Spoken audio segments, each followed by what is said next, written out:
আসসালামু আলাইকুম প্রিয় পঞ্চম শ্রেণীর শিক্ষার্থী বন্ধুরা, আজকে তোমাদের জন্য পঞ্চম শ্রেণীর অনুশীলনী 9 শতকরা পৃষ্ঠা 99 এর 8 নং অঙ্ক নিয়ে এসেছি। আজকে আমাদের এই অধ্যায়ের শেষ অঙ্ক। আসো কি বলছে দেখি। একজন বিক্রেতা কৃষকের কাছ থেকে এক ঝুড়ি সবজি কিনে 40% লাভে 6300 টাকায় 6300 টাকায় বিক্রি করলেন। সবজিটির ক্রয় মূল্য কত ছিল? তাহলে আসো আমরা কিভাবে করি দেখো।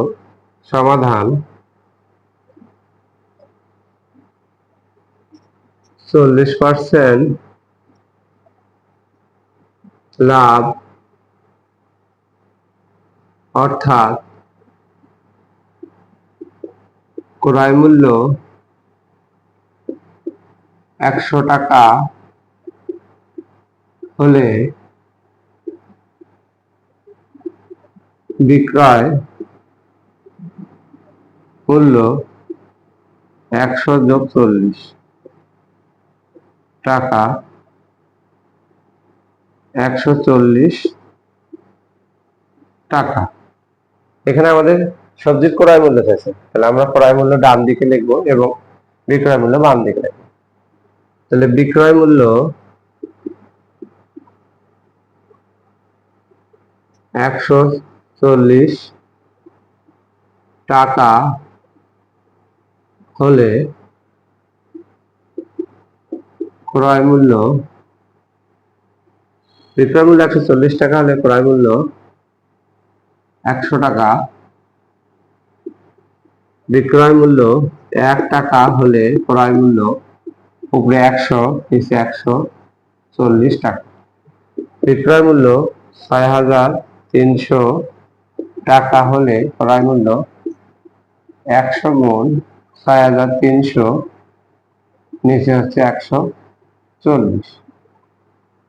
তাহলে এই শূন্য কাটা, 7 দুগুণে 14, 7 লং 63, 90, 2 একে 2, 45 দুগুণ 90, তাহলে 4500 টাকা ক্রয় মূল্য ছিল। 4500 টাকা। আসো, একজন বিক্রেতা কৃষকের কাছ থেকে এক ঝুড়ি সবজি কিনে 40% লাভে 6300 টাকায় বিক্রয় করলে সবজির ক্রয় মূল্য কত ছিল? তাহলে 40% লাভ অর্থাৎ ক্রয় মূল্য 100 টাকা হলে বিক্রয় মূল্য 140 টাকা। তাহলে সবজির বিক্রয় মূল্য 140 টাকা হলে ক্রয় মূল্য 100 টাকা। আমরা এখানে সবজির লিখতে পারি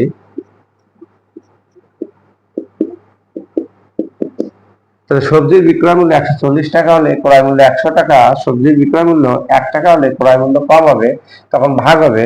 আর সবজির বিক্রয় মূল্য 6300 টাকা হলে ক্রয় মূল্য বেশি হবে, গুণ হবে। 140 দিয়ে আমরা ধাপে ধাপে কাটাকাটি করছি। প্রথমে এই শূন্য কেটে দিচ্ছি, 7 দুগুণে 14, 7 লং 63, একটা শূন্য এখানে গেছে। তারপর 2 একে 2, 45 দুগুণে 90, তাহলে 100 আর 45 গুণ করছি, আমাদের এখানে 4500 টাকা। তাহলে সবজির উত্তর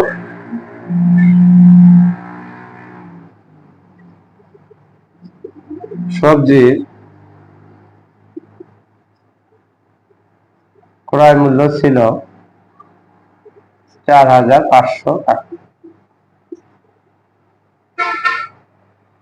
আজকে তোমাদের পঞ্চম শ্রেণী অনুশীলনী 9 শতকরা শেষ অঙ্কটি আমরা করলাম। এর পরবর্তীতে আমরা নতুন অধ্যায় নিয়ে আসবো। ধন্যবাদ সবাইকে।